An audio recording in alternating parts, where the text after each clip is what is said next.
Más Internacional. Estados Unidos responsabiliza a Daniel Ortega y a su esposa de violencia en Nicaragua que deja cerca de 500 muertos. Taxistas de Madrid se unen al paro indefinido de sus colegas de Barcelona en protesta por la aplicación de Uber, afectados miles de turistas.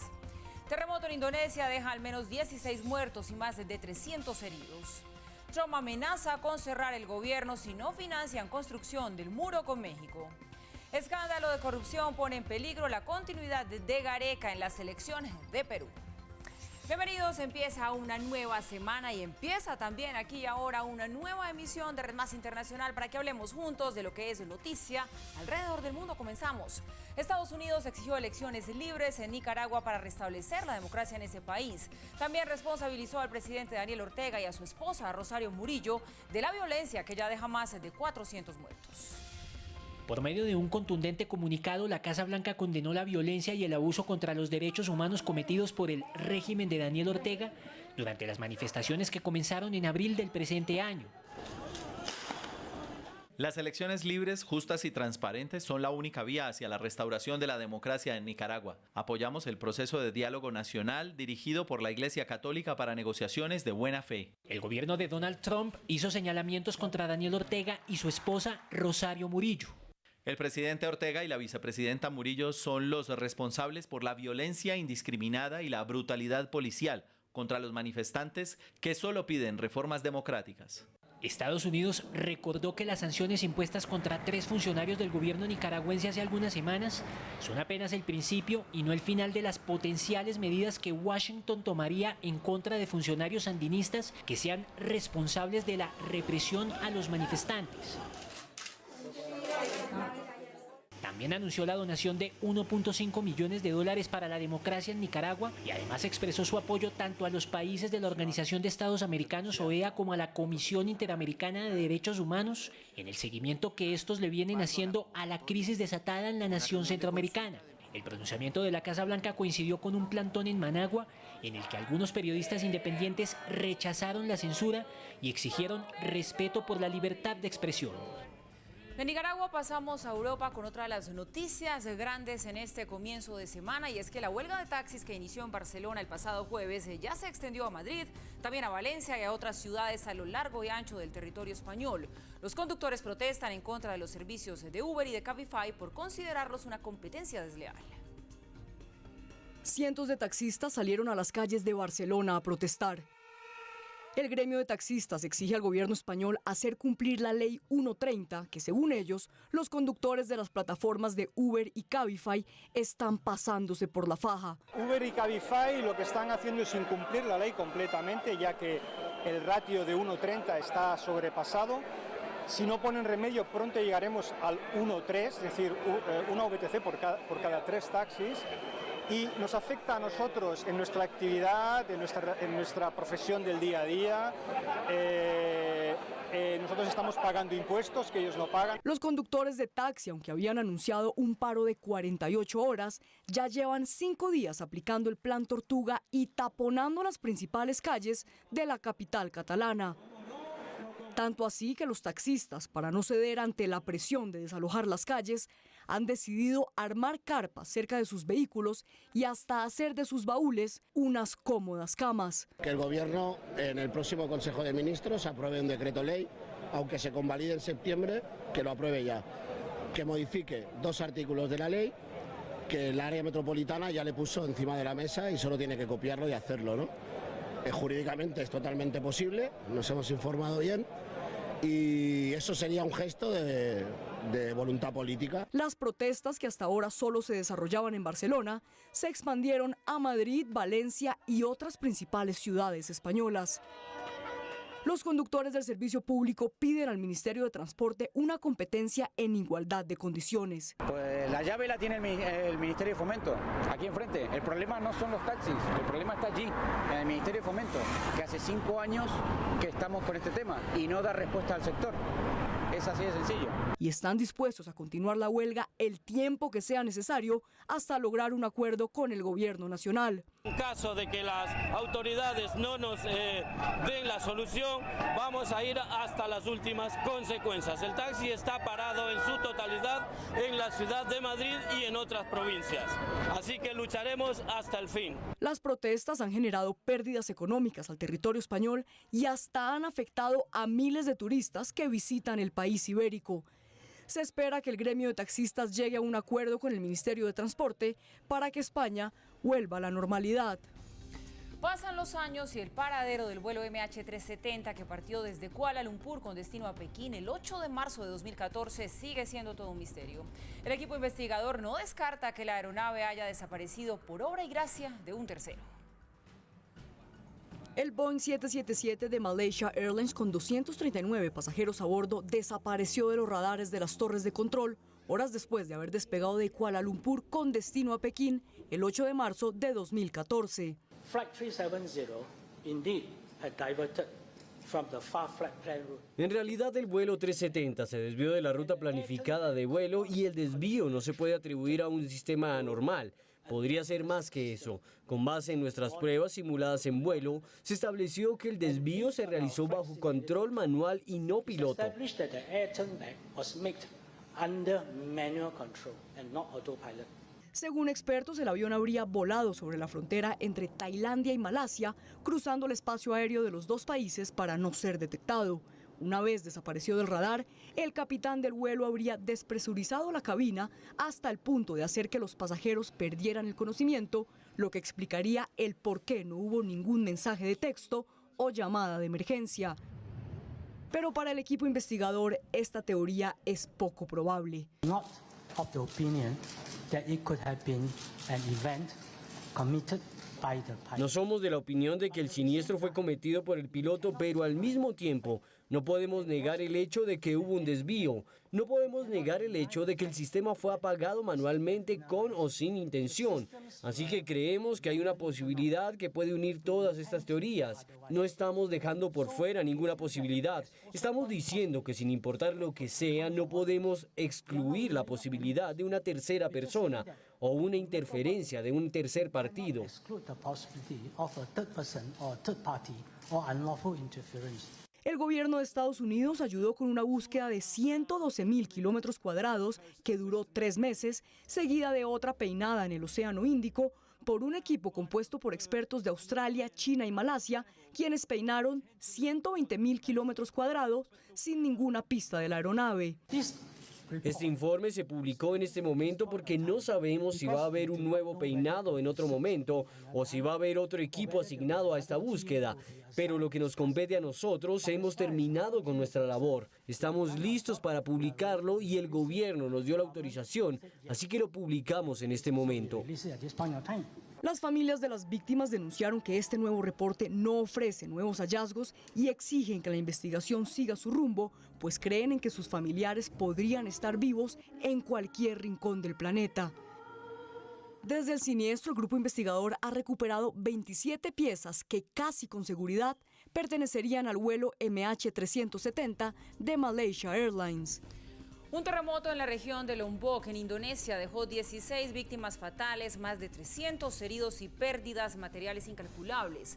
Los socorristas trabajan en el rescate de cerca de 700 personas que se encontraban de excursión en el volcán cercano al epicentro. Un fuerte terremoto de 6.4 grados en la escala de Richter sirvió como despertador de los ciudadanos de la región de Lombok. Sucedió alrededor de las 6 de la mañana y luego todo colapsó. Cuando mi casa colapsó, mi hijo estaba ahí, pero gracias a Dios, él está a salvo. Aunque la mayoría de las personas tuvieron la suerte de responder a tiempo y evacuar sus casas, tanto el terremoto como las cerca de 120 réplicas siguientes destruyeron casi por completo sus hogares. Durante el terremoto yo estaba dentro de la casa que colapsó. Antes de que colapsara por completo escapé. Había 5 o 6 personas dentro. Cuando fue el primer terremoto no nos dimos cuenta porque nunca habíamos sentido este tipo de terremotos antes. Durante el segundo temblor corrimos afuera de la casa y miramos hacia atrás. La casa había colapsado por completo. Pero no todos corrieron con la misma suerte de escapar del colapso de las edificaciones. Hasta el momento, las autoridades locales han reportado la muerte de 16 personas y otras 335 resultaron heridas. La comunidad indonesia envió ayuda humanitaria para los damnificados por el desastre natural y el gobierno prometió proveer lo que sea necesario para la reconstrucción de la zona. Pregunté sobre el costo de la reconstrucción. Fui informado por oficiales y se estima que cueste alrededor de $3.500, así que vamos a proveer este monto. Los socorristas trabajan en la labor de rescate de cerca de 700 excursionistas quienes se encontraban en el volcán Rinjani al momento del terremoto. Y este primer segmento informativo lo cerramos hablando de Donald Trump, quien sorprendió durante la rueda de prensa que tuvo lugar hoy en la Casa Blanca con el primer ministro italiano Giuseppe Conte. El mandatario aseguró que se va a reunir con el presidente de Irán y afirmó que cree en este tipo de encuentros. Una semana después de que aumentara la tensión entre Washington y Teherán, Donald Trump sorprendió con estas declaraciones. Yo creo en las reuniones. Me reuniría con Irán si ellos lo quieren. No sé si estén listos todavía. Están pasando un mal momento ahora, pero terminé el trato con Irán que era ridículo. Creo que probablemente terminen queriendo reunirse y estoy listo para encontrarnos en el momento que quieran. Y no hago esto por fortaleza o debilidad. Creo que es una decisión apropiada. La afirmación la hizo durante la rueda de prensa conjunta con el primer ministro de Italia, Giuseppe Conte, con quien Trump comparte varios puntos de vista, entre ellos inmigración y comercio. Estoy de acuerdo en lo que ha hecho con respecto a la migración, la inmigración ilegal e incluso la inmigración legal. Las posiciones firmes en la frontera, posiciones que algunos países han tomado y francamente está usted haciendo lo correcto en mi opinión. El gobierno de Conte cerró los puertos de Italia a los inmigrantes y rechazó varios barcos con refugiados rescatados en el mar.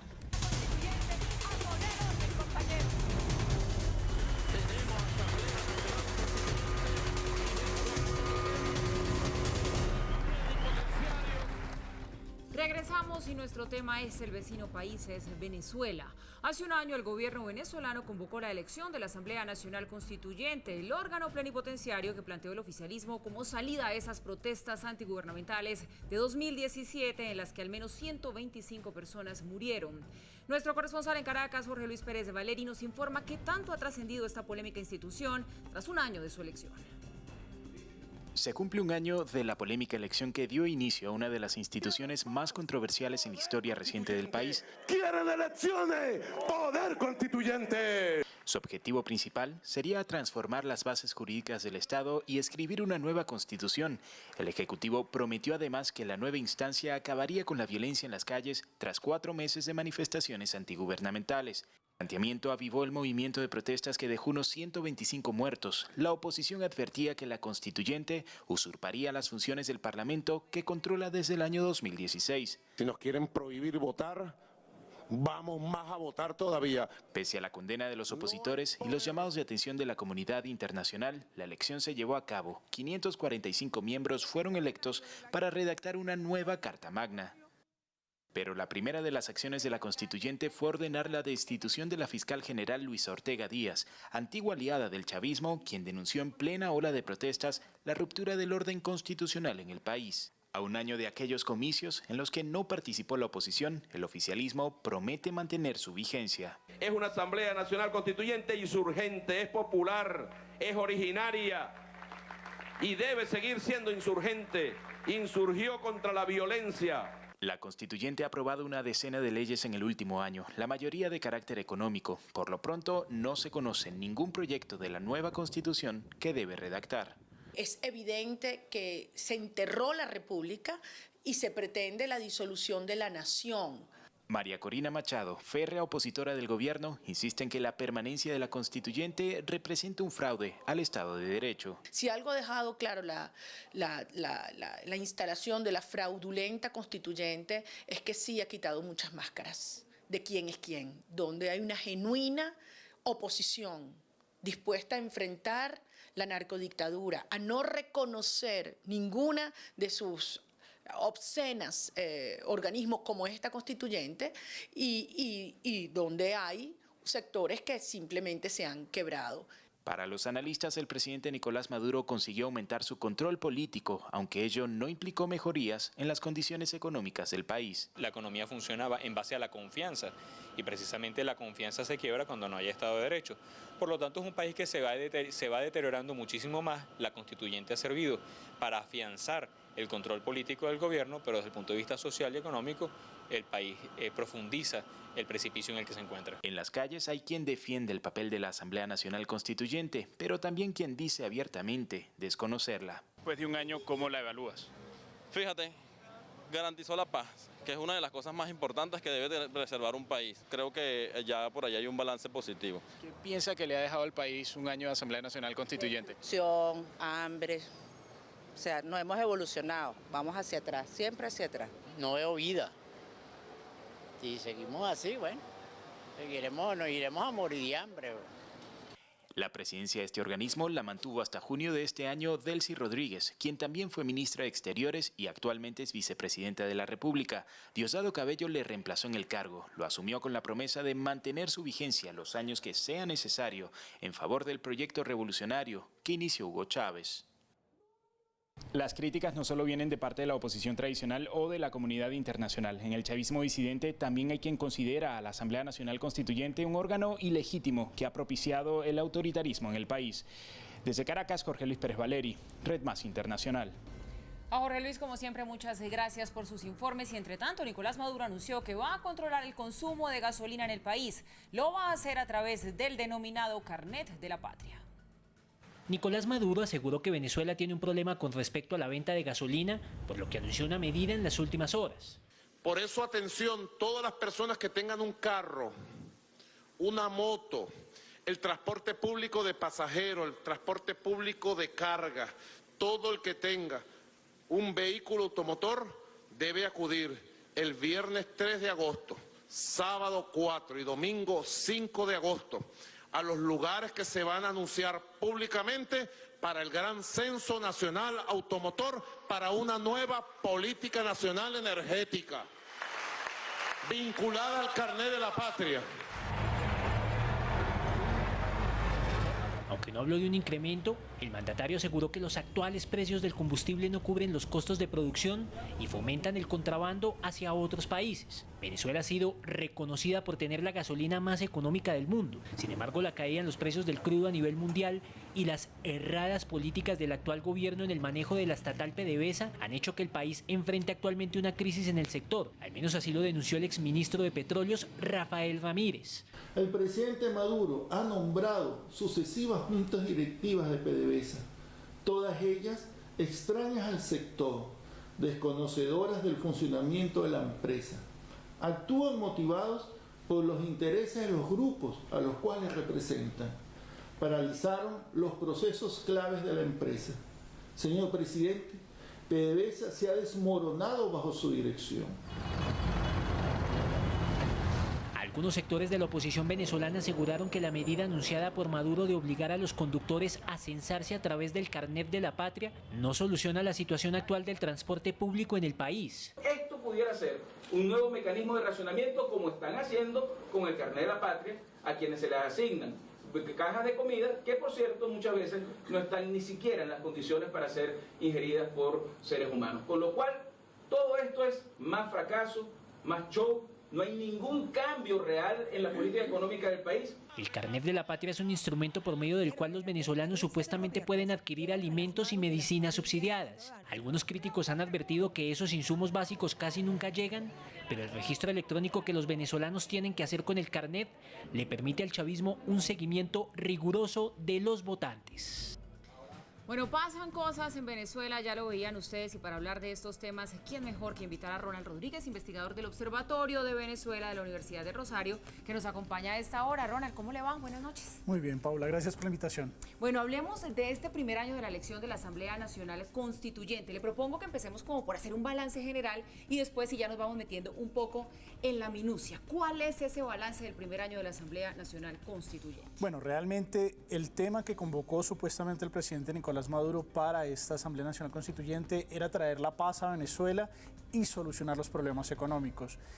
La paz, eso es relativo. Venezuela sigue siendo uno de los países con más muertes violentas en el mundo y de hecho está la desesperación de la gente que se ha convertido como en una acción constante, la protesta, más de 300 protestas cada semana que tienen una particularidad. Antes tenían conducción política, en este momento no tienen conducción política. Tal vez el gobierno se refería a paz porque no iba a haber conducción política, pero eso no quiere decir que el nivel de protesta haya disminuido. Y por el otro lado, en materia económica, pues el Fondo Monetario fue muy claro la semana pasada. Se hablaba a inicios, en abril, a inicio de este año, que la inflación esperada para Venezuela era del 13.000%, lo cual ya para nosotros es una, digamos, una cifra que no nos cabe en la cabeza. Pero ahora estamos hablando de una inflación que puede llegar al 1.000.000%. Es decir, si yo antes me compraba una menta que costaba 200, ahora voy a tener que pagar 200 millones por esa misma menta, para que la televidencia tenga como una relación de lo que significaría la economía en Venezuela. Es una inflación que supera el 2% diario, lo que para nosotros es la inflación de un año. En ese orden de ideas, pues la Asamblea Nacional Constituyente no ha resuelto los problemas de los venezolanos y la tarea para la cual fue convocada, que es hacer una constitución, la anterior constitución, la del 99, la de Chávez, tardaron 3 meses en hacerla. Esto lleva 4 veces lo mismo y no se sabe, no tenemos una sospecha de cuándo puede salir la nueva Carta Magna. Se decía que saldría más o menos en un promedio de 2 años, pero ya hoy escuchábamos a Diosdado Cabello insinuar que podría durar incluso hasta 4 años el proceso. Le iba a preguntar por eso, implicaciones de que esta Asamblea Nacional Constituyente se extienda por mínimo 4 años, además porque usó Diosdado Cabello un término donde él habla de una Asamblea Nacional Constituyente absolutamente insurgente. En efecto, la lógica de una Asamblea Nacional Constituyente es darle las bases constitutivas a un país. Eso implicaría las normas, las instituciones, las reglas del juego para que los ciudadanos supieran a qué se pueden, digamos, acoger en un momento determinado. Cuando hablamos de una Asamblea Nacional Constituyente de carácter revolucionario, que subvierte el orden, no tenemos claridad sobre lo que está pasando. Incluso cuando uno mira de estas 9 leyes que han salido de orden constitucional, además que la figura no existe legalmente, estamos hablando de que la Asamblea Nacional Constituyente ha impulsado unas supuestas leyes constitucionales que cuando uno mira los parámetros jurídicos de cualquier otro país, eso no existe, solamente y únicamente en Venezuela. Se pretende cosas como fijar la confianza inversionista extranjera a partir de la ley. Yo decreto que hay confianza. La confianza no funciona así. Y en ese orden de ideas, cuando tú le dices a un inversor extranjero que esta es una constituyente revolucionaria y subversiva, pues uno dice, bueno, ¿qué tipo de confianza puedo tener yo de llevar recursos a Venezuela y de invertir en el país si de entrada me están diciendo que la constituyente no es una constitución escrita, sino que puede ser modificada y, como lo ha demostrado en este año, cualquier capricho, incluso la criptomoneda, terminó saliendo también por ley, por este tipo de figura de ley constituyente, cuando no se sabe realmente a qué se refiere. Es una criptomoneda que se fija en el petróleo, que no funciona como las criptomonedas normales y en un petróleo que en Venezuela, pues si los números continúan por el camino que va, Venezuela va a ser un país ya no productor de petróleo. Venezuela puede llegar a salir de la OPEP. Su producción en este momento debería estar en 3.600.000, incluso las proyecciones a inicios de este siglo hablaban de que en este momento Venezuela debería estar produciendo 6 millones de barriles, pero al final de este año puede llegar a producir menos de 1 millón de barriles. Y no es cierto que eso se deba a los precios del petróleo. No es que la crisis económica es porque los precios del petróleo han caído. Más o menos en 2016, al inicio del 2016, el barril se encontraba de la cesta venezolana a $30. En el 2017 a $45. A inicio de este año en $60. Hoy se encuentra más o menos por los $65. ¿Eso qué quiere decir? Que el precio del petróleo ha continuado creciendo en una constante, pero Venezuela ha ido cayendo en su producción y eso hace que la economía sea absolutamente inviable. No hay claridad sobre la economía venezolana. Durante este año, Ronald, discúlpeme que lo interrumpa, pero es que esta pregunta también me parece importante. Se ha cambiado de presidente de la Asamblea Nacional Constituyente y ese no es un tema menor, porque quien preside esta institución pues tiene poderes plenipotenciarios. Empezó siendo Delcy Rodríguez, ahora es Diosdado Cabello, que para nadie es un secreto, es un hombre muy fuerte dentro del régimen, es como si fueran movimientos de ajedrez. ¿Cómo interpretamos esas jugadas? Bueno, yo creo que en este momento el ascenso de Diosdado Cabello se trata de una especie de blindaje. Diosdado Cabello es nuevamente requerido por las autoridades norteamericanas y se le imponen sanciones a él y a su círculo familiar, incluso a su esposa, a su hermano, y es en el momento en el que se asciende a presidente de la Asamblea Nacional Constituyente. Esto tiene una serie de particularidades porque en Venezuela no es la primera vez que pasa. Cuando las autoridades norteamericanas han sancionado a funcionarios venezolanos, suelen ascender. Ha pasado con el ministro del Interior, ha pasado con varios ministros, con el anterior vicepresidente Alzami. como una forma de blindarlos y protegerlos, pero también una forma de hacer inoperable al Estado venezolano, porque esto genera que cualquier contrato o lógica internacional que se quiera hacer o incluso firma de contrato bloquea esa firma de contrato. En el caso de Diosdado Cabello, pues es aún más preocupante porque, como lo sabemos, es la cara más oscura del régimen, la más cercana a las lógicas narcotraficantes y a las lógicas delincuenciales, lo cual hace que en este momento, textualmente, la constitución de los venezolanos esté en manos de lo que es potencialmente un delincuente.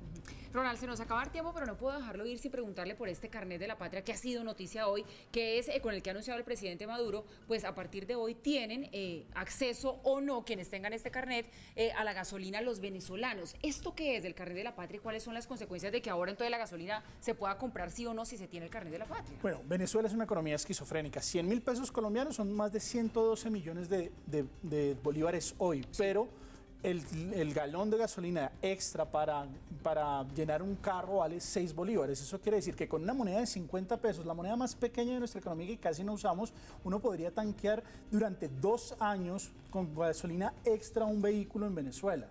De esa esquizofrenia es la economía venezolana. Ahora con el cambio de moneda, que además es un cambio de moneda atropellado, el último proceso de cambio de moneda que se hizo en Venezuela, donde se le quitó un 3 ceros a la economía en el 2008, duró 7 meses y en ese momento fue atropellado. Ahora hablan de quitarle no 3 ni 6, sino 5, lo cual hace que la conversión sea muchísimo más compleja para el ciudadano y se pretende hacer antes del 20 de agosto. Y en ese marco se anuncia que como automáticamente al quitarle los 5 ceros la gasolina subiría estrepitosamente de precio, pues ahora se quiere hacer un control del ciudadano a través del carnet de la patria, que no es un documento legal, lo volvió legal la Asamblea Nacional Constituyente y además tiene una clara militancia política para que el ciudadano que tenga ese carnet tenga derecho a un subsidio, pero da un margen del 3 al 5 de agosto para poderse inscribir en un censo vehicular. Estamos hablando de unas cifras y de unas fechas que son absolutamente imposibles de manejar. Un censo vehicular, ¿cuántos meses debe tardar? ¿Cuánta planeación debe requerir? Y si a eso le sumamos que en el 20 de agosto se cambia todo el cono monetario, entonces el ciudadano está realmente contra la pared. Muy seguramente muchas de estas medidas no van a poder ser aplicadas en las fechas que se han establecido por el gobierno y van a terminar dilapidándose por el tiempo. Lo que sí es preocupante para el ciudadano venezolano es que ahora, incluso para conseguir gasolina para su vehículo, va a tener que demostrar militancia política. Bueno, nuevamente estamos entonces ante la improvisación y la irresponsabilidad de las medidas que se toman en Venezuela con este gobierno que sin lugar a dudas es una dictadura. Se nos quedaron, Ronald, varios temas sobre el tintero, así que le prometo que lo vuelvo a invitar para que sigamos desarrollando y entendiendo junto a nuestros televidentes todo lo que continúa pasando allí en Venezuela. Ronald Rodríguez, investigador del Observatorio de Venezuela de la Universidad de Rosario, le damos como siempre las gracias por los minutos que nos dedica aquí en este espacio. Buenas Gracias noches. por la invitación, Paula. Nos vamos hacia una pausa, regresamos en minutos. Esto es Red Más Internacional. De regreso con ustedes aquí en Red Más Internacional. Una construcción más rápida del muro fronterizo con México pidió Donald Trump. El mandatario hizo un resumen de sus principales propuestas para la reforma migratoria, haciendo también un especial énfasis en que su promesa bandera durante la campaña todavía no tiene los fondos suficientes para ponerla en marcha. Una vez más, Donald Trump hizo referencia al muro fronterizo y defendió la Oficina de Inmigración y Control de Aduanas ante el interés de los demócratas de eliminar ICE como respuesta a las políticas migratorias de Trump, en especial la denominada tolerancia cero, que separó a más de 2.000 niños de sus padres al ser detenidos cuando cruzaban la frontera de manera ilegal. Tenemos que tener la seguridad fronteriza, deshacernos de la migración en cadena, la lotería de visas y la política de captura y liberación de las ciudades santuario, ir a la inmigración basada en el mérito, proteger ICE y la aplicación de la ley y por supuesto seguir construyendo pero mucho más rápido. Donald Trump solicita $5.000 millones para la obra. Los demócratas ofrecen la cuarta parte de la solicitud de esos fondos, lo que podría llevar a un enfrentamiento en septiembre cuando el gobierno se quede sin presupuesto. Previamente, Trump, a través de la misma red social, había advertido con un cierre del gobierno federal el 1 de octubre si los demócratas no apoyan una legislación de seguridad fronteriza que financie el muro. Estaría dispuesto a cerrar el gobierno si los demócratas no nos dan los votos para seguridad fronteriza, lo que incluye el muro. Debemos deshacernos de la lotería, capturar y liberar, etc. Y finalmente ir a un sistema de inmigración basado en el mérito. Necesitamos que grandes personas vengan a nuestro país. Los republicanos tienen mayoría en el Senado, pero necesitan el apoyo de por lo menos 9 demócratas para apoyar las leyes presupuestarias. El muro en la frontera entre Estados Unidos y México fue la principal promesa de campaña de Trump. Hasta ahora no ha logrado un consenso para recibir los $25.000 millones para su construcción. Bien, y llegamos así al final de esta emisión de Red Más Internacional. A ustedes, como siempre, gracias por su compañía, por informarse con nosotros. Sigan en nuestra programación, que ya viene Camila Sin Filtro. Buenas noches.